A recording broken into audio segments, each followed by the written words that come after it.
everyone, Assalamualaikum warahmatullahi wabarakatuh. Perkenalkan, saya Meli Alida Deskina, NIM 117305662, jurusan Ilmu Hukum, semester 6, kelas B, akan menyampaikan materi mengenai cara membuat surat somasi atau surat teguran. Adapun tujuan dari pembuatan video ini adalah untuk memenuhi nilai ujian akhir semester mata kuliah praktik penanganan perkara perdata, serta untuk mengedukasi masyarakat bagaimana cara membuat surat somasi dengan benar. Namun sebelumnya, saya akan menyampaikan materi dasar terlebih dahulu mengenai surat somasi itu apa, agar dalam pembuatannya teman-teman sekalian tidak keliru. Somasi adalah suatu bentuk peringatan dan atau teguran dari suatu pihak kepada pihak lainnya. Peringatan atau teguran itu atas dasar telah terjadinya prestasi dan atau perbuatan melawan hukum. Somasi kerap dilakukan sebagai langkah pertama sebelum menempuh tindakan hukum atau membawa permasalahan tersebut ke ranah hukum. Lalu, apakah somasi hanya dapat diajukan oleh kalangan sarjana hukum? Dalam arti mereka yang selaku pengusaha harus menyewa jasa sarjana hukum terlebih dahulu setiap kali hendak mensomasi pihak yang melanggar perjanjian? Tentu tidak.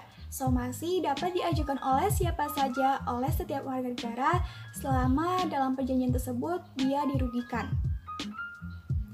Adapun pengaturan somasi diatur dalam pasal 1238 KUH Perdata, di mana dijelaskan bahwa si berutang adalah lalai apabila ia dengan surat perintah atau dengan sebuah akta sejenis itu telah dinyatakan lalai, atau demi perikatannya sendiri, ialah jika ini menetapkan bahwa si berutang harus dianggap lalai dengan lewatnya waktu yang telah ditentukan.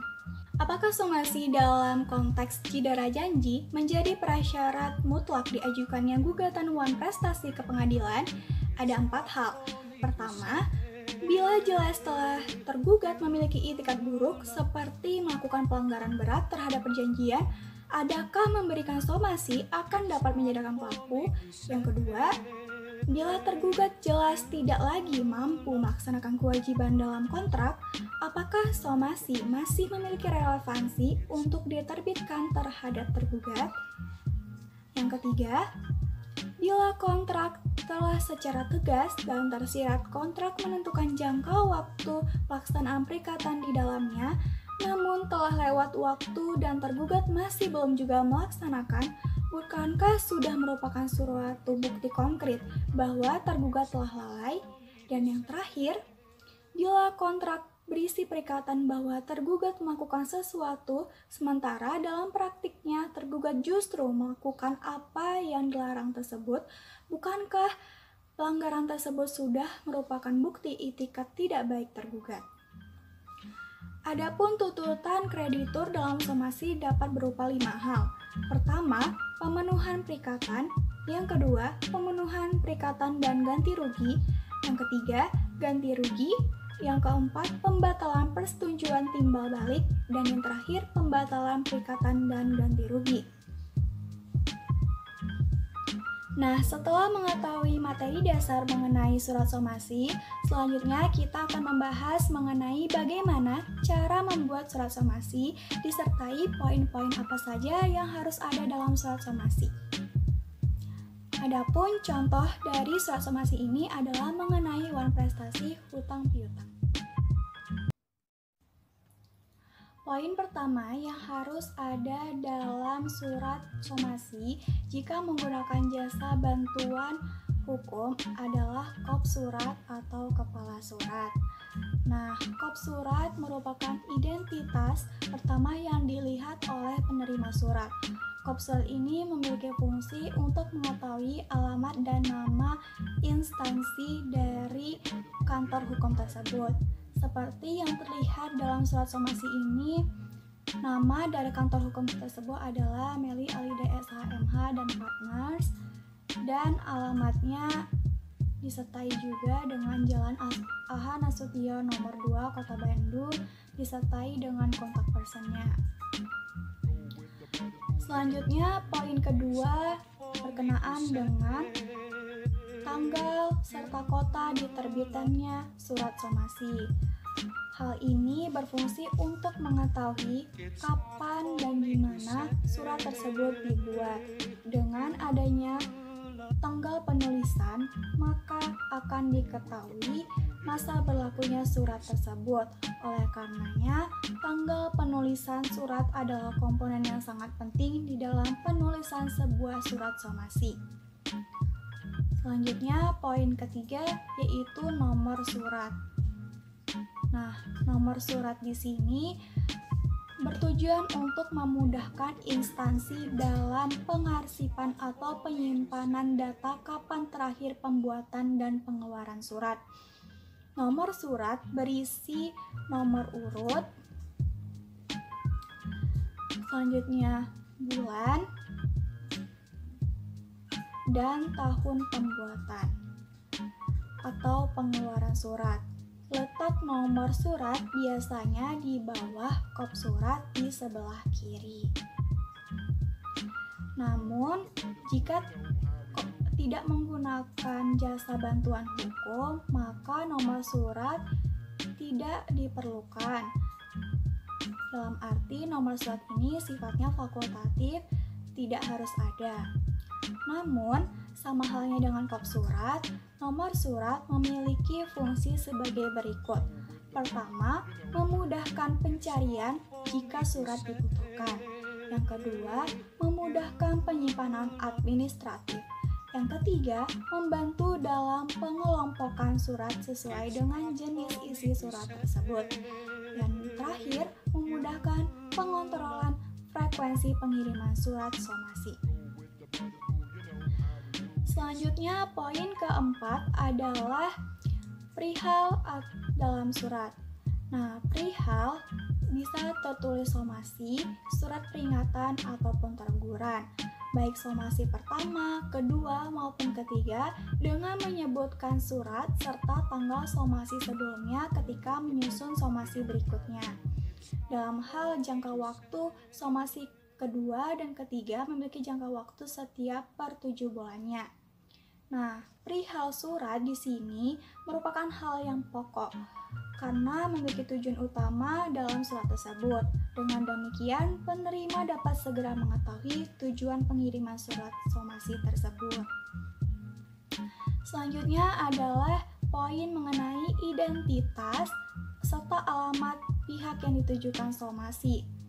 Nah, dalam hal ini pihaknya adalah Nuraini dan beralamat di Jalan Pujasera nomor 5, Kecamatan Grohol, Kota Bandung. Hal terpenting di dalam sebuah surat adalah kepada siapa surat itu ditujukan. Oleh sebab itu, alamat menjadi suatu hal yang paling penting serta nama si pengirimnya. Maksudnya penerimanya. Jangan sampai salah nama ataupun salah tujuan. Jika hal ini terjadi, maka surat tersebut tidak bisa sampai. Poin yang selanjutnya yaitu salam pembuka. Nah, salam pembuka merupakan komponen penting dalam sebuah surat somasi. Hal ini dikarenakan salam pembuka berfungsi sebagai pembuka dalam suatu surat somasi, sebagai pembuka sebelum sampai ke inti atau pokok isi surat. Contohnya bisa Assalamualaikum, salam sejahtera dengan hormat. Namun karena di sini adalah untuk pengiriman somasi yang sifatnya teguran, peringatan, maka akan lebih baik jika menggunakan dengan hormat. Selanjutnya kita masuk ke dalam isi dari surat somasi ini. Poin yang pertama harus ada adalah identitas pengirim dengan uraian singkat tentang kedudukan sang pengirim. Kalimat pertama yang harus dicantumkan adalah nama si orang yang diberikan kuasa. Dalam hal ini, seorang tersebut adalah seorang advokatnya, yaitu Meli Alida Deskina SHMH. Setelah itu, maka perlu dicantumkan juga kantor hukumnya serta alamatnya. Setelah menjelaskan orang yang diberikan kuasa, selanjutnya adalah orang yang memberikan kuasa.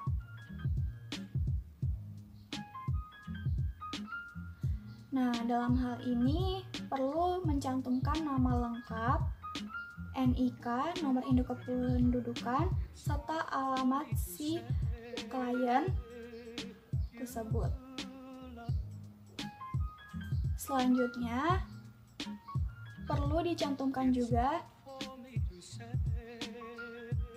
atas dasar apa si orang yang diberi kuasa ini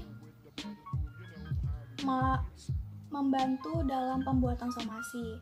Nah, ini didasarkan pada kekuatan surat kuasa khusus tanggal 18 Juni tahun 2020 yang terlampir. Oke, selanjutnya kita masuk ke dalam isinya. Ini adalah poin yang harus ada. Nah, di sini dalam penyampaian poin-poin penting mengenai somasi harus dilakukan dalam bahasa yang singkat, padat dan jelas, dan tidak bertele-tele, dalam arti to the point. Poin pertamanya adalah mengenai pokok perikatan yang menjadi dasar pelanggaran dari pembuatan somasi ini. Dalam arti di sini saudara dari atas nama Bambang ini menyatakan somasi dikarenakan adanya terjadinya hutang piutang dengan nilai total sebesar 400 juta rupiah dalam akta surat perjanjian pengakuan hutang yang telah dibuat dalam kantor hukum sejahtera SH Notaris dan PPAT di Kota Bandung. Poin yang kedua adalah mengenai rincian pelanggaran atau kelalaian. Nah, dalam hal ini kita perlu menuliskan poin apa saja yang telah dilakukan kelalaian atau pelanggaran yang telah dilakukan oleh si pihak tersebut sehingga dijatuhkannya sebuah somasi. Nah, dalam surat ini dijelaskan bahwa saudara telah lalai dan atau ingkar janji untuk memenuhi kewajiban saudara melunasi hutang-hutang tersebut. Poin yang kedua, ternyata beliau juga telah melanggar hukum perjanjian dan norma-norma hukum lain yang berlaku di Indonesia sebab klien tersebut sudah berulang kali menghubungi pihak kedua ini namun tidak digubris. Nah, poin ketiga dalam pemberian isi somasi ini adalah harapan atau tuntutan yang diajukan oleh penerbit somasi. Dalam hal ini bahwa saudara mengingatkan agar segera melaksanakan seluruh kewajibannya. Selanjutnya adalah batas waktu bagi pelaku untuk menunaikan perikatannya ini. Ini perlu dicantumkan sehingga terlihat jelas surat ini adalah surat peringatan teguran untuk kapan ada jangka waktunya. Di sini terlihat terhitung 7 hari sejak tanggal surat ini. Jadi setelah terhitung 7 hari, si pihak tersebut harus melakukan kewajibannya. Poin yang terakhir yang harus ada dalam isi somasi adalah ancaman bila pelaku cedera janji masih tidak juga mengindahkan somasi. Nah, hal ini dilakukan agar semata-mata si pelaku dengan segera melaksanakan kewajibannya. Dalam hal ini, jika si pelaku tidak juga mengindahkan somasi tersebut, maka pihak tersebut akan melakukan gugatan perdata atau juga pidana sebagai jalur hukum. Nah, jika peringatan tidak digubris, maka jalan satu-satunya adalah menggugat di pengadilan. Nah, selanjutnya adalah kita masuk kepada salam penutup. Salam penutup di sini adalah salam akhir di mana